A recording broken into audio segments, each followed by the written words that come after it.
Olá, queridos cursistas, sejam bem-vindos a mais uma aula do curso de Produtor e Derivados do Leite. Como vocês já sabem, sou a professora Ana Flávia Ramos, graduada em Engenharia de Alimentos, e é com imenso prazer que ministrarei a unidade 2 da disciplina Higiene e Qualidade. Peço que separem caderno e caneta para anotar informações importantes ou alguma dúvida. Vamos estudar a unidade 2, que abrange os principais métodos de conservação de alimentos através do frio e calor, controle de pragas e legislação pertinente.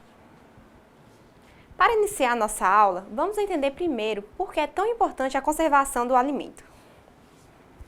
A conservação correta destrói bactérias e enzimas. Isso não só evitará doenças alimentares, como também prolongará a vida útil dos produtos. Nessa imagem, temos dois exemplos simples de conservação de alimentos, utilizando frio e calor, que utilizamos no nosso dia a dia, em nossas casas. Vamos conhecer mais?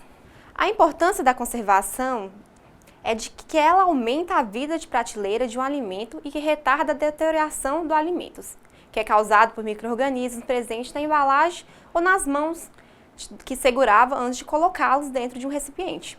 A produção de alimentos, sua conservação e distribuição são de longas datas, problemas estratégicos a serem resolvidos com a máxima urgência, pois, como se sabe, o crescimento populacional é mais acelerado do que da disponibilidade de alimentos, ou seja, a necessidade de conseguir conservar o alimento por mais tempo. Segundo a Organização das Nações Unidas para a Alimentação e Agricultura, quase 1 bilhão de pessoas, a maioria nos países em desenvolvimento, sofre de desnutrição crônica, comendo menos do que o necessário para atingir os níveis mínimos de energia. Outros milhões sofrem da má nutrição aguda durante os períodos de falta sazonal ou transitória de alimentos. A mortalidade, principalmente a infantil, por desnutrição de energia proteica, é assustadora. Cerca de 13 milhões morrem todos os anos antes de completar 5 anos de idade, como resultado direto da fome ou de nutrição insuficiente. A simples produção de alimentos não é tudo, se não houver meios adequados para conservá-los e distribuí-los. O problema mundial não irá tão somente persistir, mas será severamente agravado. A conservação de alimentos, mantendo da melhor maneira possível suas condições naturais, tem sido uma preocupação constante dos pesquisadores, devido à importância da comida para a nossa sobrevivência. Sua conservação é uma das tecnologias mais atingidas e usada pelos seres humanos. Veremos as técnicas de conservação usadas com mais frequências, que incluem refrigeração, congelamento, enlatamento, irradiação, desidratação, congelamento a vácuo, salga, conserva, pasteurização, fermentação, carbonação, fabricação de queijo e conservação química. A ideia básica por trás de todas as formas de conservação de comida é reduzir a atividade das bactérias que causam doenças e matar totalmente as bactérias. Preservação geralmente envolve impedir o crescimento de bactérias, fungos e outros micro-organismos, assim como retardar a oxidação de gorduras que causam ranço. Ele também inclui processos para inibir a descoloração de envelhecimento natural, o que pode ocorrer durante a preparação dos alimentos, tais como a reação de escurecimento enzimático em maçãs, que provoca escurecimento quando as maçãs são cortadas. Alguns métodos de preservação de alimentos necessitam de ser selado após o tratamento para evitar a recontaminação com micróbios. Outros, tais como a secagem, que permite que o alimento seja armazenado sem qualquer confinamento especiais por longos períodos. Agora que vocês já sabem por que é importante a conservação de alimentos, vamos focar em dois métodos de conservação, através do frio e calor. Nessa primeira imagem, temos um exemplo de conservação de alimentos utilizando o frio, a refrigeração. Aqui temos um exemplo de câmara fria, muito utilizada em indústria de alimentos. E ao lado da figura muito comum, que também faz a conservação e mata micro-organismos de uma forma simples, a fervura, através do aquecimento da água. Métodos de conservação de alimentos de destruição total ou parcial dos micro-organismos capazes de alterar o alimento ou na modificação ou eliminação de um ou mais fatores que são essenciais, de modo que o alimento não se torne favorável ao desenvolvimento microbiano, também podem ser incorporado aos alimentos. Substâncias inibidoras que impedem a multiplicação. No tratamento térmico, utiliza-se temperaturas que eliminam os micro-organismos, destruindo parte ou toda a microbiota. Outros métodos procuram dificultar a multiplicação, como no caso do frio, do sal, do açúcar e a retirada do ar.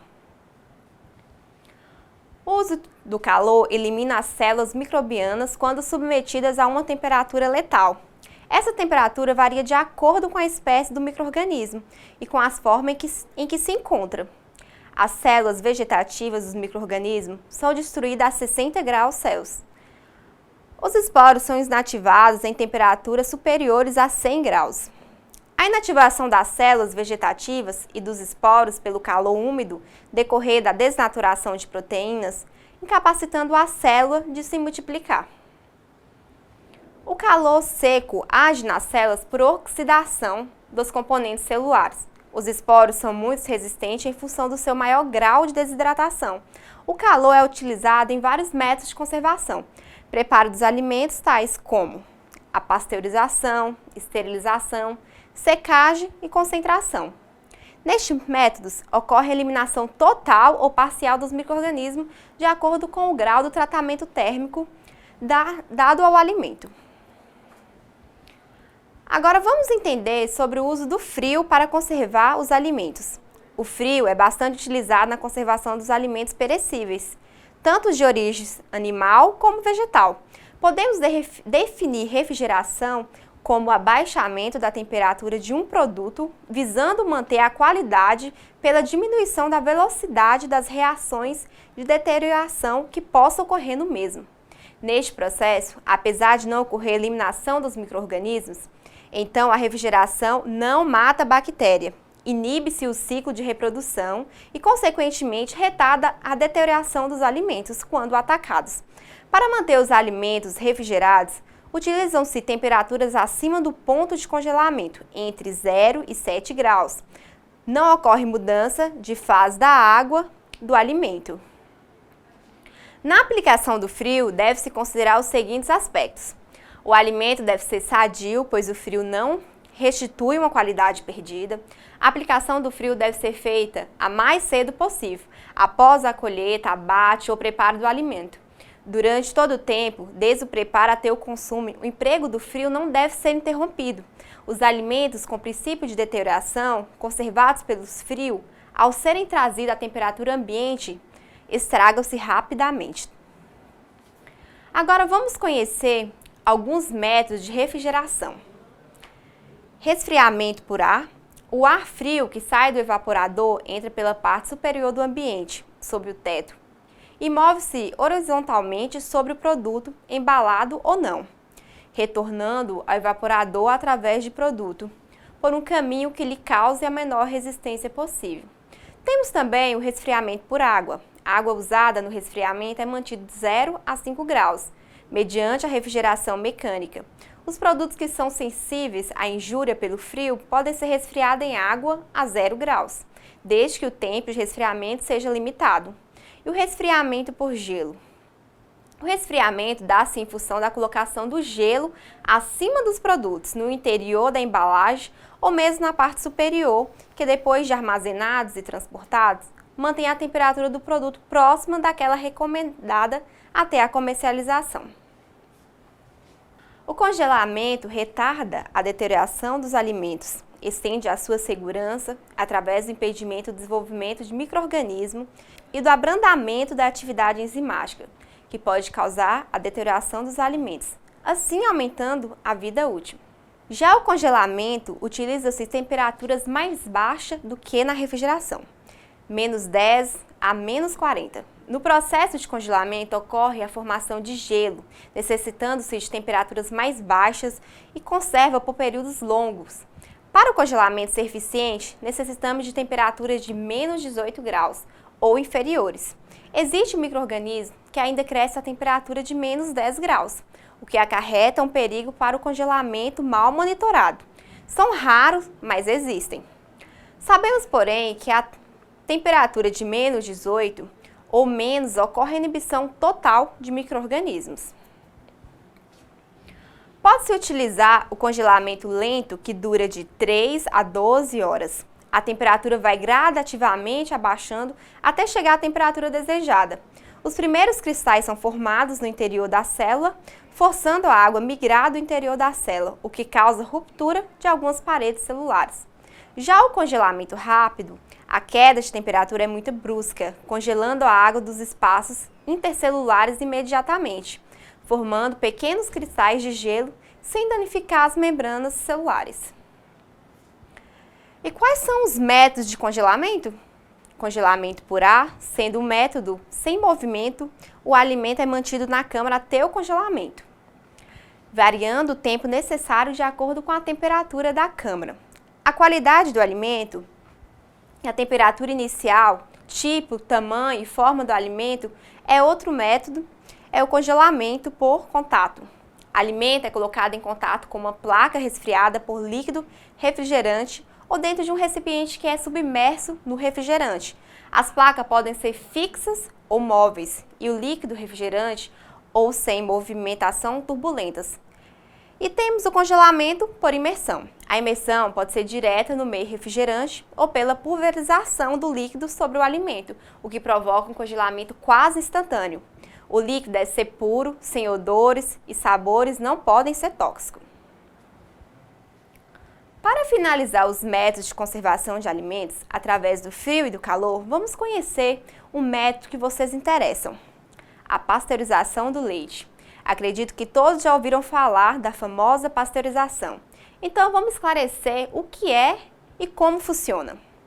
O leite in natura é um produto elevadamente perecível, especialmente em consequência do desenvolvimento de micro-organismos que resulta em acidificação ou azedamento do leite, tornando esse produto inadequado para o consumo. Levando esses problemas em consideração, são tomados alguns cuidados desde a obtenção do leite até o consumo. Entre esses cuidados, destaca-se o processo de pasteurização, que é obrigatório no Brasil para todo o leite produzido no país. Esse procedimento foi criado em 1864 por Louis Pasteur, químico francês. Aqui temos um exemplo de um pasteurizador, onde o leite passa pela tubulação e sofre o aquecimento através da água quente e leva um choque térmico com resfriamento através da água gelada. Este processo consiste em submeter o leite a um nível de aquecimento onde todos os micro-organismos patogênicos presentes nesse alimento sejam destruídos. É importante que este processo não cause alterações físico-químicas e organolépticas e também não devem alterar o valor nutricional do produto. Sendo assim, o leite pasteurizado deve ser garantido de ponto de vista higiênico-sanitário, deve apresentar características semelhantes ao máximo ao produto natural. E por último, apresentar mais conservação, pois há destruição de aproximadamente 99% da microbiota presente no leite. Este processo possui também algumas desvantagens, mas que são superadas pelos benefícios, como redução e até eliminação de bactérias lácteas, benéfica para o organismo, modificação do sabor do leite, desnaturação da proteína do leite, dificultando, por exemplo, a produção de alguns queijos, quando o leite é submetido a temperaturas elevadas, principalmente por tempo prolongado. Ele pode mudar de sabor e cor. Por esse motivo, há limites de temperatura e tempo para a manutenção de suas características. Existem 3 tipos de pasteurizações. Quais? Pasteurização lenta, a temperatura chega a 63 graus por um tempo de 30 minutos. Pasteurização rápida, a temperatura chega a 72 graus por um tempo de 15 segundos. E pasteurização muito rápida recebe também o nome de UHT, vocês já devem ter observado essa sigla nas caixinhas do leite, não é? Onde a temperatura varia de 130 graus a 150 por um período de 3 a 5 segundos. Agora vamos conhecer as pragas e vetores e aprender como devemos proceder para eliminá-las da área de manipulação de alimentos. Agora vamos falar desse assunto muito importante, o controle integrado de pragas. caracterizado como sendo um sistema que incorpora ações preventivas e corretivas sobre o ambiente urbano. Ações essas destinadas a impedir que os vetores e pragas urbanas possam gerar problemas significativos. O controle integrado de pragas visa minimizar o uso abusivo e indiscriminado de praguicidas. É uma seleção de métodos de controle e o desenvolvimento de critérios que garantam resultados favoráveis sob o ponto de vista higiênico, ecológico e econômico. Para se fazer isso, os hábitos e ciclo de vida de muitas pragas devem ser entendidos e as medidas apropriadas para resolver estes problemas devem ser implementadas. O manejo integrado de praga é uma filosofia muito utilizada no controle de pragas agrícolas e pode também ser utilizada com sucesso em áreas urbanas. O que é considerado pragas? Como deve ser feito o controle de pragas? Identificar a espécie. A correta identificação da espécie possibilita o acesso ao acervo de informações técnicas e científicas sobre ela, compreender a biologia e o comportamento das pragas. Após a identificação, pode-se analisar os aspectos biológicos e comportamentais da praga, buscando-se informações sobre o alimento, necessidades térmicas, umidade, habitat e aspectos de reprodução. Determinar o nível de infestação para a doação dos métodos adequados de controle. Analisar e determinar quais as condições locais que propiciam o desenvolvimento e a manutenção da infestação. Devemos conhecer e avaliar adequadamente o uso das medidas de controle, risco, benefícios e eficácia. Utilizar os métodos de controles químicos e biológicos disponíveis, produtos devidamente registrados, e sua aplicação na situação em questão. Considerar medidas como remoção mecânica, aspiração, armadilhas, isca defensivos, controle biológico e outras. Implementar táticas seguras e efetivas de controle. Avaliar o impacto das medidas a serem adotadas sobre o ambiente público, animais domésticos, resíduos, alimentos e utensílios. Avaliar a eficiência do controle. Não podemos esquecer de realizar o monitoramento do nível de infestação, armadilha de cola ou sinais indicativos de infestação. Após a aplicação e, se necessário, adotar medidas de controles complementares. O monitoramento feito após um tratamento pode ser utilizado como indicador de qualidade de controle. Aqui temos alguns exemplos de medidas de controle de entrada de vetores e praga. Como exemplo, essa tela que barra a entrada de mosca que podem contaminar toda uma produção de alimentos. Outro exemplo são os ralos providos de telas para evitar entradas de baratas. As principais medidas preventivas para o controle de pragas visam eliminar ou minimizar as condições ambientais que propiciem sua proliferação, que são água, abrigo, alimento e acesso. Essas medidas são conhecidas como a responsabilidade do controle de praga de todos e de cada um de nós. A responsabilidade básica do controle das pragas infestantes de uma propriedade, área livre ou edificação é de seu proprietário ou ocupante. Mas se as pragas passam a ocupar áreas comunitárias, somente uma ação conjunta dos indivíduos dessa comunidade afetada pode ser capaz de resolver o problema. Então, de quem é a responsabilidade? A responsabilidade do controle de praga é de todos, é de cada um de nós. A responsabilidade básica no controle das pragas infestantes de uma propriedade, área livre ou edificação é do seu proprietário e ocupante.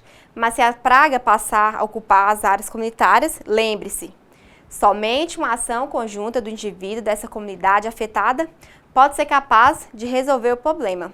A cooperação e a participação da comunidade é indispensável e vital para o sucesso no controle de praga. A adoção de medidas preventivas e corretivas tem como objetivo impedir a atração, o abrigo, o acesso ou a proliferação de vetores e pragas urbanas. As pragas, roedores, pássaros, insetos causam danos à saúde dos humanos, estragam em embalagens, contaminação em produtos e ambientes. A empresa deve apresentar na parte externa da indústria lâmpadas de sódio a fim de evitar a atração de insetos durante a noite.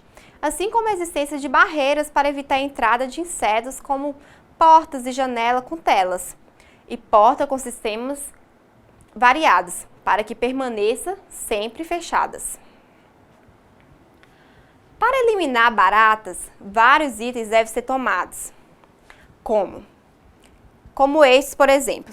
Os bueiros e esgotos devem ser tratados, a limpeza da superfície para evitar qualquer tipo de resíduo, eliminar buraco, frestas na área de processamento, pois estes servem de abrigo para as baratas, remover adequadamente o lixo, portas de acesso externo devem ser vedadas com borrachas, monitoria semanal para a empresa que realiza a desintetização. No verão, no período de menos fluxo, uma desinfectação deve ocorrer para verificação de existência de roedores. Deve-se verificar presença de fezes, sinais de dano e odor e mancha de urina. Para o controle de roedores, o ralo deve ser sinfonado para evitar entulhos e também o armazenamento de caixas. Na parte externa da indústria, a grama e o mato devem ser cortados constantemente. Caso alguma praga seja encontrada, algumas medidas deverão ser aplicadas. Poderão ser distribuídas armadilhas para que sejam capturadas pelo sistema de ratoeiras, essas colocadas nas salas anteriores do processamento. Caso as ratoeiras não estejam funcionando, pode-se utilizar um sistema de isca à base de hidroxicomarina, lacrados, identificados e pré-definidos como canaletas, rede de esgoto, fossas, galerias de fiações, entre outras.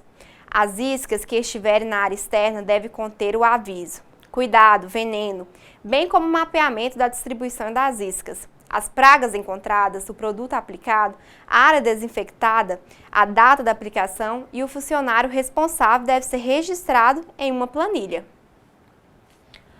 A proliferação de pragas, entre elas ratos, baratas, moscas, formigas, pombos e até mesmo outras aves, como os pardais, que são facilmente encontrados em grandes proporções nos centros urbanos, podem em uma fração de segundo transportar micro-organismos para os alimentos, seja eles em forma de matéria-prima, em processamento, prontos ou armazenados. Essas doenças, além de afetar negativamente a saúde dos consumidores, com certeza resultarão no prejuízo econômico por meio do descarte de produtos estragados, processos judiciais diante do consumo de alimentos fora das condições adequadas e mais, e na perda da credibilidade no mercado.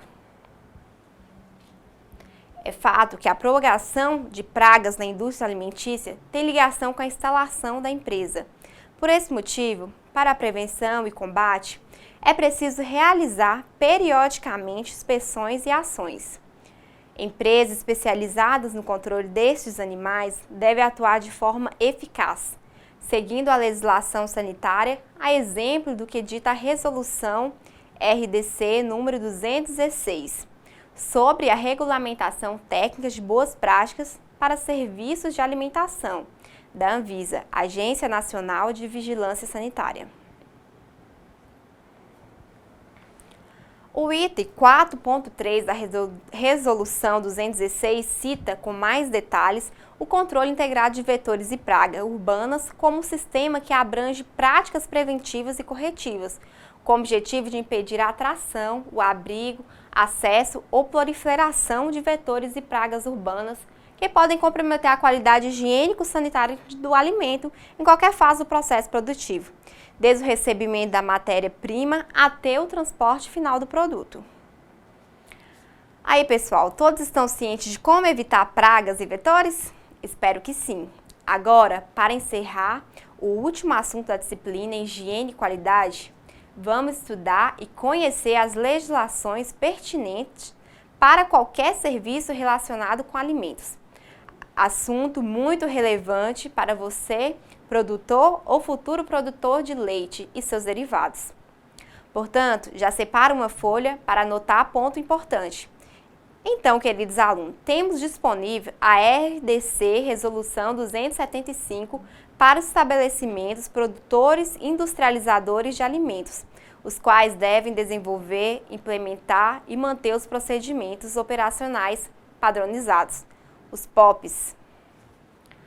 Para os seguintes itens, a higienização das instalações, equipamentos, móveis, utensílios, controle da potabilidade da água, higiene e saúde dos manipuladores, manejo dos resíduos, manutenção preventiva e calibração de equipamentos, controle integrado de vetores e pragas urbanas, que vocês já conhecem, seleção da matéria-prima, ingredientes, embalagens, programas de recolhimento de alimentos. Os POPs devem ser aprovados, datados e assinados pelo responsável técnico, responsável pela operação ou responsável legal proprietário da indústria. Mas você deve estar se perguntando, mas o que é POP? É procedimento operacional padronizado. O POP é um documento que descreve passo a passo como executar as tarefas no estabelecimento. É como uma receita de bolo, que seguimos rigorosamente para que tudo vá bem. Ele também indica quem é o responsável, o que precisamos para executar tarefas e suas frequências, assim como o manual. BPM, os funcionários devem ter livre acesso aos POPs e os responsáveis pelo estabelecimento devem aprovar, colocar a data e assinar. Os POPs necessários são higienização de instalação, equipamentos e móveis, controle integrado de vetores e pragas urbanas, higienização do reservatório, higiene e saúde dos manipuladores, que vocês já estudaram na unidade 1. Os POPs referentes às operações de higienização de instalações, equipamentos e móveis devem conter as seguintes informações: natureza da superfície a ser higienizada, métodos de higienização, princípio ativo selecionado e sua concentração, tempo de contato dos agentes químicos ou físicos utilizados na operação de higienização, temperatura e outras informações que se fizerem necessárias. Quando aplicáveis, os POPs devem contemplar a operação de desmonte do equipamento. Os POPs relacionados ao controle integrado de vetores e pragas urbanas devem conter as medidas preventivas e corretivas destinadas a impedir a atração ou abrigo, o acesso ou a proliferação de vetores e pragas urbanas. No caso da doação de controle químico, o estabelecimento deve apresentar comprovante de execução de serviço fornecido pela empresa especializada contratada, contendo as informações estabelecidas em legislação sanitária específica.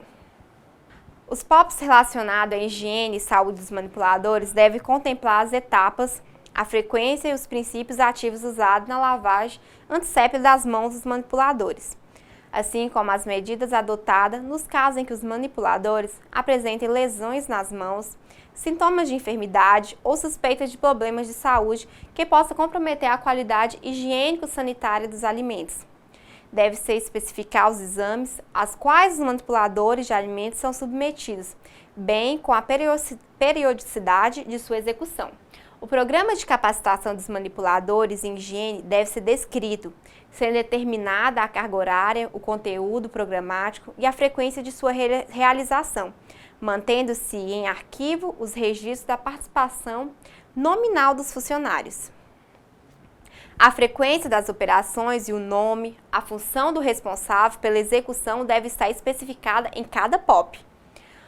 Os POPs podem estar apresentados como anexo dos Manual de Boas Práticas de Fabricação, sendo que os mesmos devem estar acessíveis aos responsáveis pela execução da operação e às autoridades sanitárias. Requisitos específicos: os POPs referentes às operações de higienização de instalações, equipamentos, móveis, utensílios, devem conter informações de natureza de superfície, método de higienização, princípio ativo, concentração, tempo de contato, temperatura, bem com outras informações que forem necessárias. Os POPs que abordarem as operações relativas ao controle de potabilidade da água devem incluir as etapas em que a mesma é crítica para o processo produtivo, sendo especificados os locais de coleta das amostras, a frequência de sua execução, as determinações analíticas, a metodologia utilizada e os responsáveis. Outro documento exigido pela Anvisa é o Manual de Boas Práticas de Manipulação, que é um documento exclusivo do Serviço de Alimentação que descreve o trabalho executado e a forma correta de fazê-lo. Por isso, podemos consultá-lo no dia a dia para esclarecer as dúvidas das rotinas e dos processos. O Serviço de Alimentação deve dispor de manual de boas práticas e de procedimentos operacionais padronizados. Esses documentos devem estar acessíveis aos funcionários envolvidos e disponíveis à autoridade sanitária quando requerido. Cada estabelecimento deve elaborar e atualizar periodicamente o seu documento. Como o Manual de Boas Práticas de Manipulação, o estabelecimento que você trabalha demonstra que está cumprindo a legislação sanitária. Os registros são as planilhas, onde anotamos as informações sobre os controles realizados nas BMP. Essas planilhas apresentam um histórico que ajuda o estabelecimento a melhorar suas rotinas e a corrigir falhas. As planilhas de controle são de extrema importância, devem ser cuidadosamente preenchidas e assinadas, guardadas no local correto. Podemos separar um local para arquivar as planilhas e documentos, desde que fique de fácil acesso a todos os funcionários.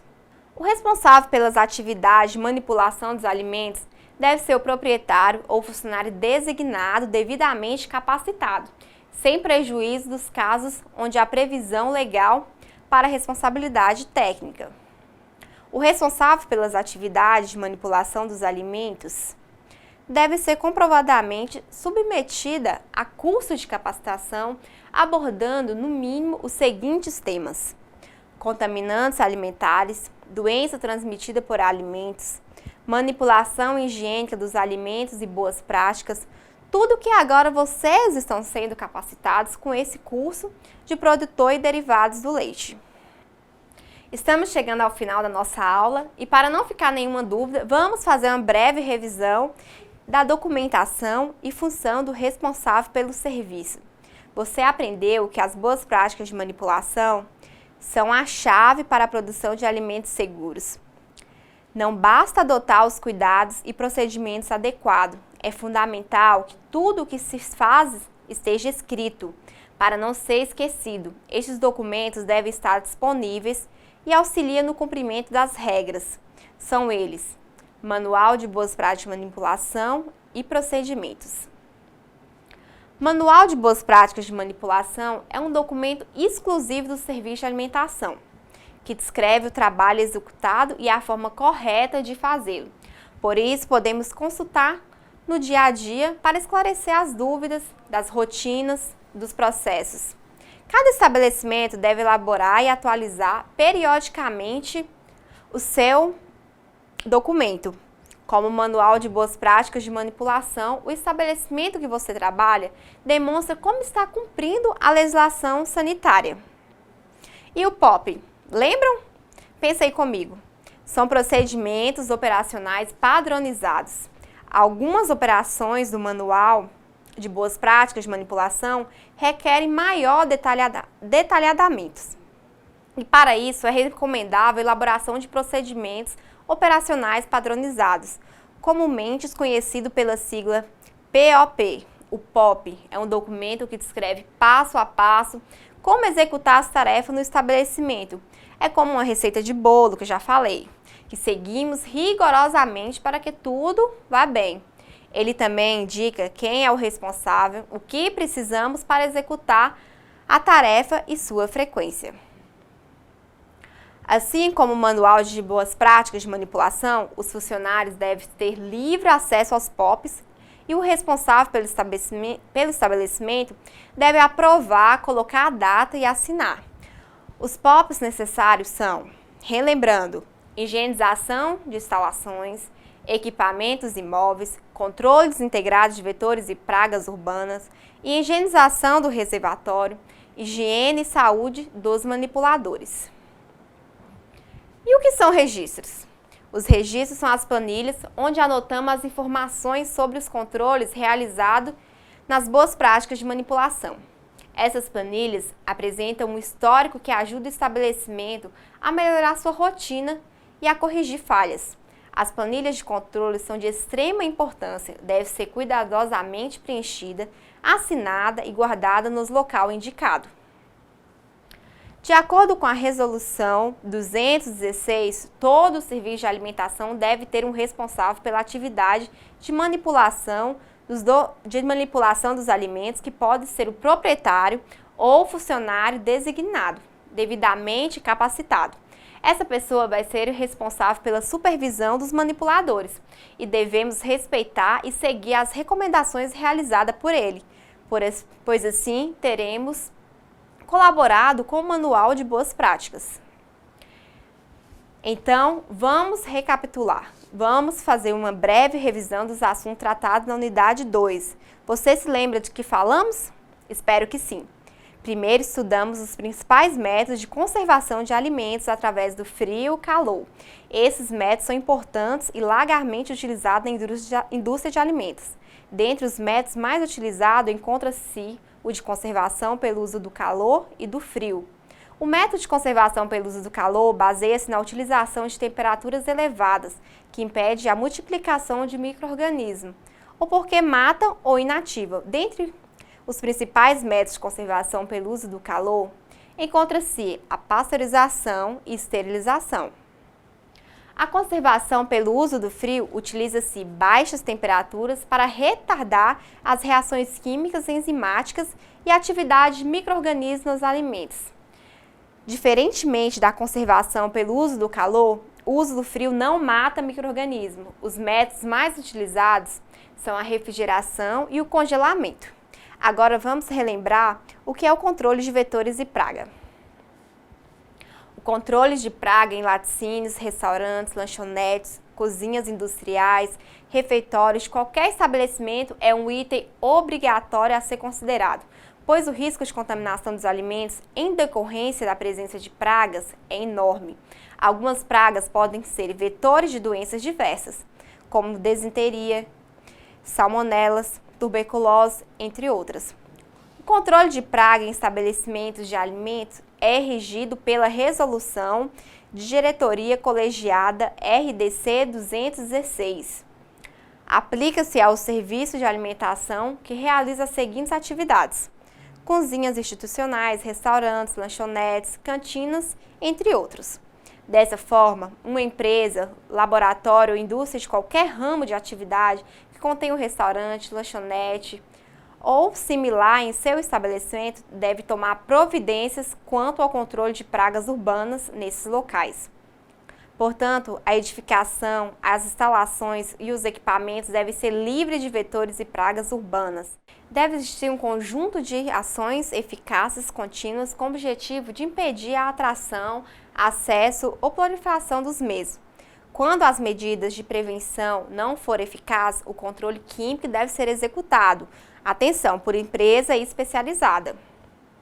E para finalizar a aula de hoje, vamos rever os documentos que uma indústria ou qualquer estabelecimento que manipula alimentos deve conter. Por definição, o Manual de Boas Práticas é um documento que descreve as operações realizadas pela pessoa física ou jurídica ou que inclui, no mínimo, os requisitos sanitários dos edifícios, a manutenção da higienização das instalações, dos equipamentos e dos utensílios, o controle de qualidade da água para o consumo humano, o controle integrado de vetores e pragas urbanas, controle de higiene e saúde dos manipuladores e controle da garantia de qualidade do produto final. Procedimento Operacional Padronizado, POP, é o procedimento escrito de forma objetiva que estabelece instruções sequenciais para a realização de operações rotineiras e específicas na produção, armazenamento, transporte de alimentos.